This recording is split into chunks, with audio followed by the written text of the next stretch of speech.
Stand up for your right. Keep shining your light and show the world the smile. Aloha friends, welcome back. The way we see it, flossing has gotten a really bad rap. From our view, the main reason why we floss is to thin biofilms and disrupt and disorganize the thug bugs implicated with gum disease, especially between our molars. Which leads us from why flossing to how to floss correctly. If we floss the wrong way, we could cause more harm than good. You see, like we've said all along, our gum tissue likes to be massaged, it likes to be stimulated. However, our gums do not like to be tortured. In fact, if we are too rough on our gum tissue, we can actually cause our gums to recede. So what's the right way to floss so we can benefit from it instead of it causing harm? Many years ago, we coined the term conscious flossing to describe a specific flossing technique and differentiate between how we suggest you floss and how most people floss these days. Essentially, conscious flossing means we need to be gentle and mindful while flossing and notice what your floss tells you during the process. If you've watched our brushing videos, you recall that we use the term zombie brushing for how most of us unconsciously brush our teeth. Well, zombie flossing is super common too and definitely something we want to avoid. First, we want to pay attention while flossing, gently working the floss between each set of teeth. This helps us avoid snapping the floss down into the gum pocket, which stresses the gum tissue. Paying attention during flossing also means looking at and smelling the floss segment after each contact point. Examining and smelling our floss after cleaning each contact point provides us really important information about the health of our gum tissue between those two teeth. Okay, so now that we understand the foundations for conscious flossing, let's detail the actual technique. Number one, you're going to use approximately 18 inches of floss. While you may be able to get away with using less until you're certain you don't have any active infection, we think it's important to use a longer piece of floss. In this way, we can use a clean segment of floss between each two teeth. If we use the same segment of floss between multiple tooth connections, we definitely run the risk of helping thug bugs spread from one area of our mouth to another. That's one of the reasons why we don't like those little plastic flosser picks. Not only do they really risk harming the gum tissue by snapping down into the gum pocket, I mean, they're shaped like a little bow and arrow, they also spread thug bugs from one pocket to another. And to top it off, flosser picks are single-use plastic pieces, which our global population must stop using if we want to provide any chance for our children or grandchildren to live on a healthy home planet. For these reasons, we are not fans of these flosser picks and don't recommend them to anyone looking to navigate to optimal oral health. From our perspective, the risks, in this case, clearly outweigh the benefits. Okay, off my soapbox about flosser picks and on to the second step to conscious flossing. Number two, once you've cut your 18-inch segment of floss, put a drop of our Healthy Mouth Blend on one finger, then lay one end of your floss on the finger, pinch the floss between your finger and thumb, and draw the floss through the drop of Healthy Mouth Blend. In this way, you're spreading the blend onto the entire string of floss. This is a very effective and powerful pro tip because we're using the floss to deliver full-strength Healthy Mouth Blend 4 millimeters down into gum pockets between our molars, right where it's most needed to thin biofilms and disrupt the thug bugs. Number three, okay, you have your floss segment cut and you've put the Healthy Mouth Blend on it if you choose to apply that pro tip. Now we're going to wrap the floss around one finger 2 or 3 times, just enough to get the floss to hold.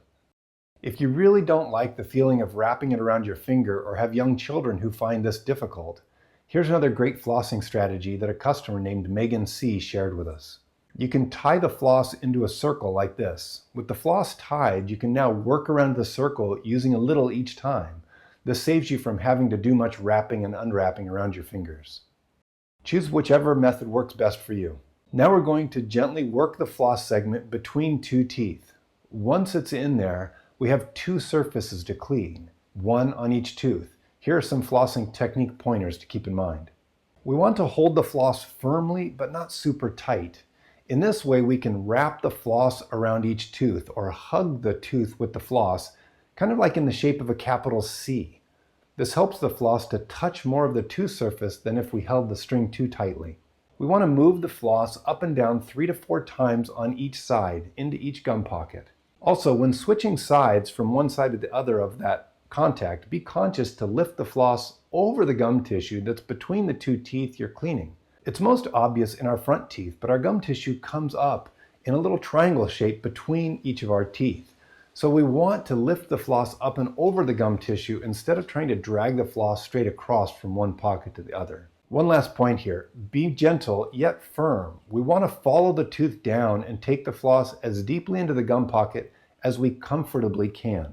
We want to touch the bottom of the gum pocket but not force it. Then lift out of that contact, look and smell at the section of floss you've removed to see if you've got anything going on between those teeth, and then move to the next clean segment of floss and to the next contact of your teeth. Remember, pay extra attention between your molars. With that basic technique in place, let's cover a few extra pointers. Number one, many people don't like flossing because they think it makes their gums bleed. While conscious flossing might stir things up, it's not the root cause of the bleeding. The infection below the gum line is actually the culprit. So just please be patient and gentle on your gums if you find a lot of bleeding. With continued daily effort to address the infection using your new oral hygiene routine, including conscious flossing, the bleeding will taper off over the next few days and end up stopping. So keep up the daily conscious flossing to help address the infection and disorganize these thug bugs. Number two, if you have crowns or inlays, you must be very careful when flossing. Speaking from experience here, if you have crowns or inlays, it's wiser to not lift the floss up out of the contact when you're done flossing that area. Instead, allow the floss to slide out through one side like this. So for crowns or inlays, I tend to save them to the end because I'm not going to be able to move down the floss each time. One time while traveling, I wasn't paying as much attention while flossing as I should have been, and I popped an inlay off my tooth. So please learn from the mistakes of others, me in this case, and use this alternate technique to remove the floss from between two teeth if you have crowns or inlays in that area. And number three, if you really don't like to floss or don't have the manual dexterity to effectively perform conscious flossing, we encourage you to look into getting an oral irrigator. Oral irrigators can really help, but like we stated in a previous video, you must use them correctly, otherwise you risk causing more harm than good, like so many things. They must be used at a very low pressure with a proper angle. And number four, make sure you floss the back side of the very last tooth in your mouth, whatever that one may be. So in other words, after you're done going all the way around your mouth, now go to the very back tooth and make a capital C around that and floss the very back tooth as well. Okay, so that wraps up this video of how to floss your teeth and discussion on the mechanics of how to consciously floss. If you haven't seen it yet, check out our other video about why flossing is so important. Thanks for watching. Aloha. Stand up.